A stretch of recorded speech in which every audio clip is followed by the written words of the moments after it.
خوایگیان چون ایمت لمالکی خوتا کو کردوا او هاش لبهشتا بدل خوشی کوام کیتو یا رب العالمین آمین. خوشویستان خوای گەورە ناز و نیعمەتی زۆری بەسەر ئێمەدا ڕژاندووە. گەورەترین ناز و نیعمەتی خوای پەروەردگار بەسەر ئێمەوە ئەو ئیسلامە پیرۆزەیە،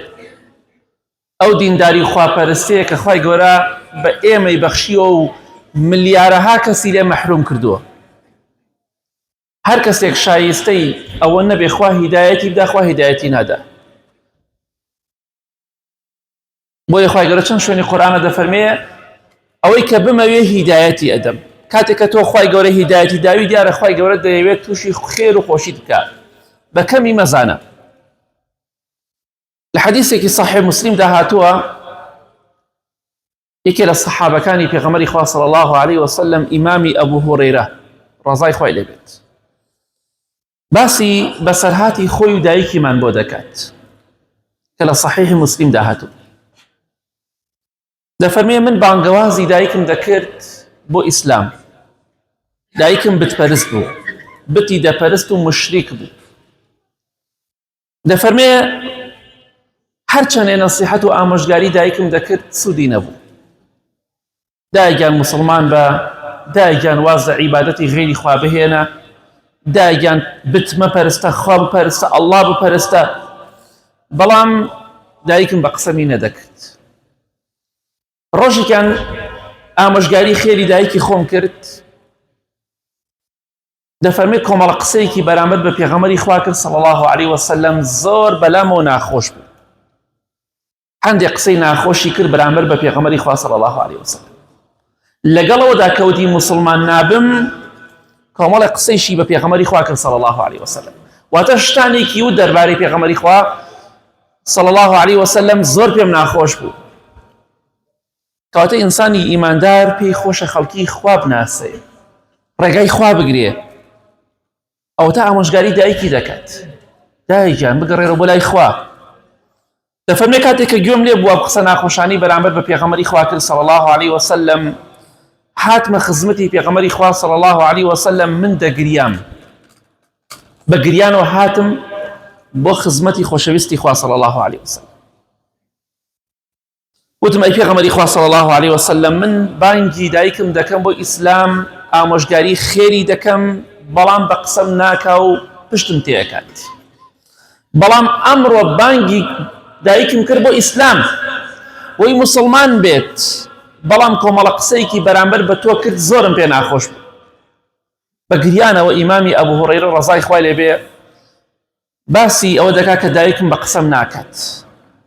لەگەڵەوەشە کۆمەڵە قسەیەکی ناخۆشی بەرامبەر بە تۆ کرد.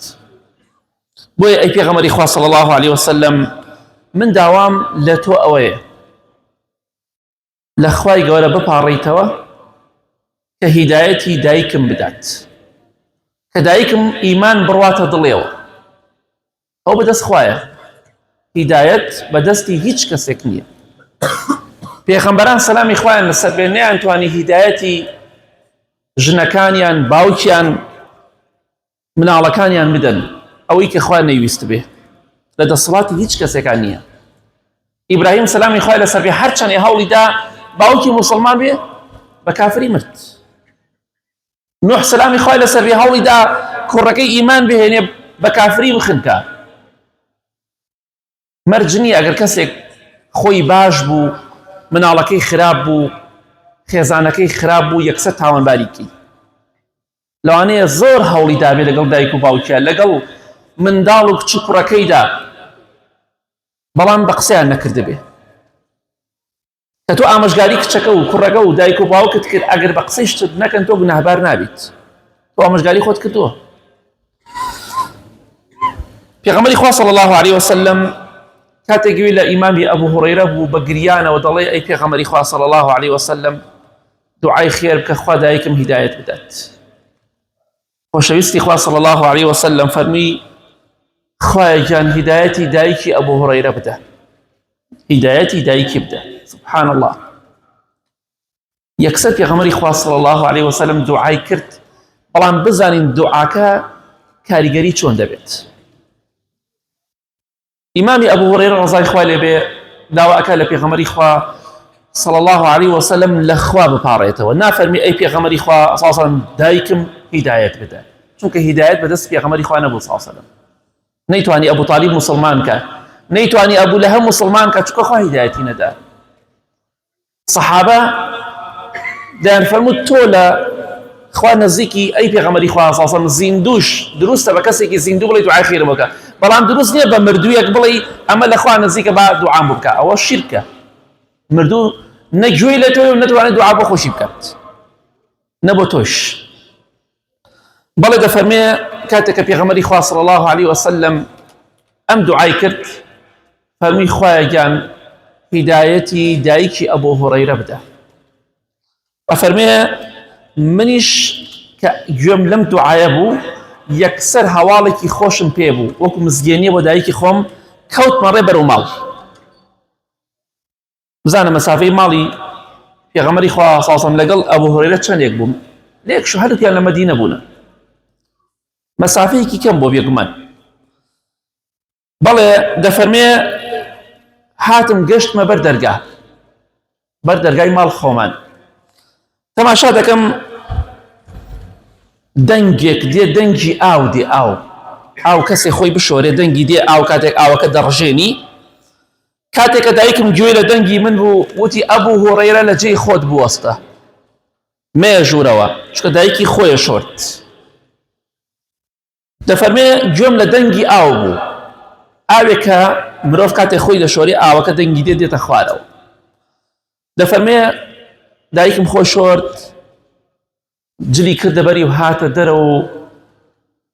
درگای بو کرد موا درگا کدا خراب درگای بوم کرد وتی اشهد ان لا اله الا الله واشهد ان محمدا عبده ورسوله سبحان الله يكسر مسلمان بو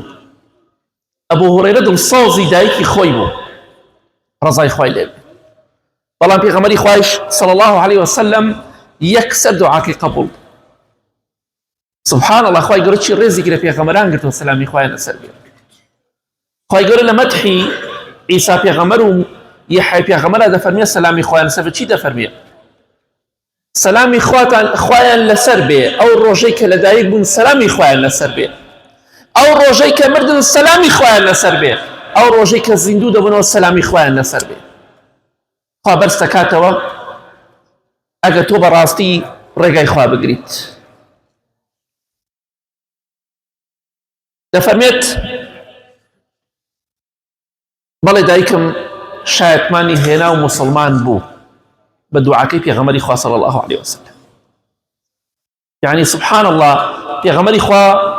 صلى الله عليه وسلم دعاي كرت حتى أبو هريرة جيش تمال دايكي خريكي خوش وردن بو يكسر خواهي قوله هدايتي دايكي دا بلي دفرمي أم جهات موضوع على بو خدمتي في غمر إخوة صلى الله عليه وسلم بلان بقريانوا هاتم بو خدمتي خوشويستي إخوة صلى الله عليه وسلم لخوشية دا قريان وتمي في غمر إخوة صلى الله عليه وسلم خواهي قوله والله مي دعاكيت ويدايوا دايك مي هدايات دا دايك مشايتماني هنا وازي لبتفرستي هنا صحابة كان رضاي إخوانا اللي بكاتك الشايتماني أنا هنا يتربعوريا بغير إخوانا أما كارسات أوي إما دلين أشهد أن لا إله إلا الله هاوان دارو بردو قبر دكين خواهي قرب تاكو تنها بناس شريك بخوا بريار مدى لا إله إلا الله واته هيج خواهيك نية هيج پرستراويك نية هيج ذاتيك نية شايستي پرستن بيه شايستي أو بعبادتي بوبكي إلا ذاتي الله نبي كواته خواهي قرب تاكو تنها بناس چند جاباس ما كردو خۆشەویستان ئەگەر لە شوێنێکە جەنازەیەک دابنرێ هەموو جارێک خۆم بینیمان جەنازەمان بینی و دانراوە ئەگەر لەم شوێنێکە سەدەها نەفەر کۆ بۆتەوە نەفەرێک لەو سەد نەفەرە لەو خەڵکە لەو هەزار نەفەرە نەفەرێک بڕاتە پاڵ جەنازەکە و لای تەرمەکە لەگەڵ مردووەکە قسە بکە بڵێ مردووەکە چیت ئەوێ داوای چی ئەەکەی چی ئەڵوەر حاصل هەندێک قسەی لەگەڵا بکات گفتوگوی لەگەڵا بکات لەگەڵ مردووەکە ئەوەی کە لەوایە هەر هەمووی ئەڵێن پیاوەتێک چووە بەخوا مەشیێت بۆ تێک چووە لەگە مردووە قسەکە تێک چووە کەس هەیە بڵێ ئەمە تەواوە کاکە تۆ تەواوی لەگە مردووە قسە مردوو ئاگای لە تۆ نییە ئێ باشە مردووەکە هێشتا تازە مردووە جەنازەکەی بە دەرەوەیە بە تانیکی بەسەرەوەیە ئەوەی قسەی لەگەڵا بکە و داوای لێ بکە تێک چووە ئەی ئەو کەسە تێک نەچووە بچێ لە مردوویەک بپاڕێتەوە ئێسک و پروسکیشی ڕزیوە یەک مەترێ زیاتر خۆڵ بەسەریوەیە ئەی باشە بۆ ئەویان تێک چوو نییە ئەو کارەسات ئەوە عەقڵی تەواو نییە بەس ئەمەیان عەقڵی تەواوە نەخێر ئەمە خراپترە لەو زۆر لەو خراپتریشە چونکە ئەو جەنازەکەیشی نەماوە چونکە ئەو خۆڵی بەسەرەوەی نەک بەتانی بەقەد سەتەها و هەزارا بەتانی خۆڵی بەسەرەوەی کەچی تۆچی داوای یارمەتی لێەکەی دەیوتت لا إله إلا الله تەواو سەحابە ڕەزای خوانی گوتیان لا إله إلا الله ئیتر تەواو کۆتاییان بە عیبادەتی غەیری خوا هێنان نەچون لەگەڵ لا إله إلا الله دا لە بتەکانی پێشوش پاڕێنەوە بەڵێ خۆشەویستان ئێمەش با دڵسۆزی ئەو دینەی خوا بین ئەو دینەی خوا بە خەڵکی ڕابگەێنین بتوانین بە ئیزنی خوا خەڵکی بەرەو ڕێگای خوا بەرین بەرەو ڕێگای خواناسین بەرین بەرەو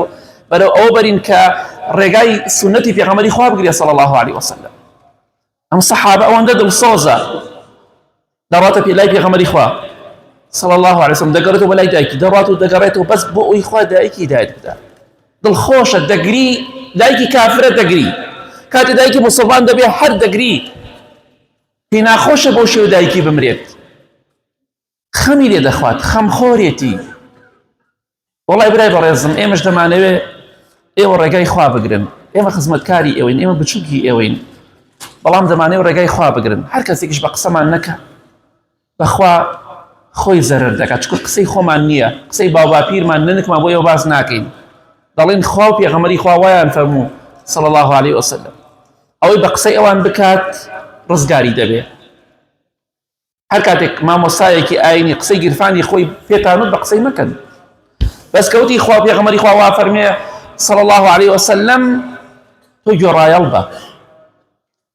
برای بەڕێزم لە کۆتاییدا دەڵێم بەڕاستی تۆڕە کۆمەڵایەتیەکان شایەتن بەڵگەن لەسەر ئەوەی کە خەڵکی بەڕاستی زۆربەی خەڵکی حەزی بە دینداری نییە تۆڕە کۆمەڵایەتیەکان بەڵگەن لەسەر ئەوەی ئەو خەڵکە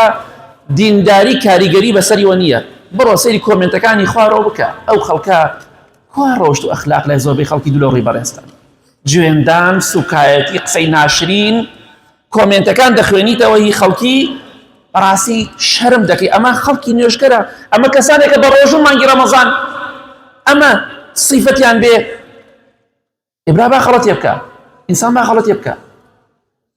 نابێت تۆ بچی حەیای بەری تۆ غەڵەتەکەی منیش غەڵەتەکەم ئەوی ترش غەڵەتەکە بوختیانێ بۆ کەسێ بکرێ ڕاست بێ یا ڕاست نەبێ کابرا گوتیان زینایش کردۆ جوێنی پێ مەدە کاکە گیان با زینای کردبێ پیاوی کوشتووە جوێنی پێ مەدە کاکە گیان با ڕۆشت و ئەخلاقمان جوان بێ تەماشا دەکەی خەڵکێکی زۆرێ پێی شەرمە پێی عەیبە وتار بڵاو کاتەوە قورئان بڵاو کاتەوە کاکە بڵاوی ناکەم دوای پێم بڵێن ئیسلامی یعنی وای بێ هاتووە بڵاوکردنەوەی بابەتی دینی بێتە شەرمەزاری لای هەندێک کەس کاکە بڵاوی ناکەم و با نەزانن معاشەکەم نەبڕێ معاش بۆ بڕێ کاکە معاش بۆ بڕێ خۆ لە برسا نامری ئەوە بمانەوێ ئیسلامەتی سەرخەین ئەوە بمانەوێ خوا لە خۆمان ڕازیکەین بێگومان نابێت با ئینشاڵڵا دیندار بین با تۆڕە کۆمەڵایەتیەکان فەیسبووکەکەمان ئەکاونتەکەمان دینداری و خواپەرستی پێوە دیار بێ با بەڵگە بێ لەسەرەوەی کە ئێمە ئەهلی دینین و ئێمە نوێژ و ڕۆژ و عیبادەت کاریگەری بەسەرمانەوە هەیە نەک هەر خەریکی گۆرانی بڵاوکردنەوە بین هەریکی فلیم بڵاوکردنەوە بین ئاگامان لە هیچ نەبێ دیندار بە دیندار بە ڕۆژی قیامەتە خوا محاسەبەت دەکات لەسەر شت بە شت کە بڵاو کردوتەوە ئەگەر خراپەکاری تیا بێت والله محاسەبە دەکرین با دەزانی ئەم دنیایە هەر ئاو بە ڕۆشنی وە تۆ ئەمێنی ڕووناک بێ بۆ تۆ نەبەخوا ڕۆژێک دێت تاریکە بێت ڕۆژێک دێت لاشت لە جوڵە دەکەوێت ڕۆژێک دێت بەرەو پرسیاری ناوگۆڕ دەڕۆی بەڵام ئایا چیت ئامادە کردو بۆ ڕۆژە بعد ئینشاڵڵا دڵسۆزی ئەو ئیسلامە بین دڵسۆزی ئەو خەڵکە بین خەڵکی فێری دینداری بکەین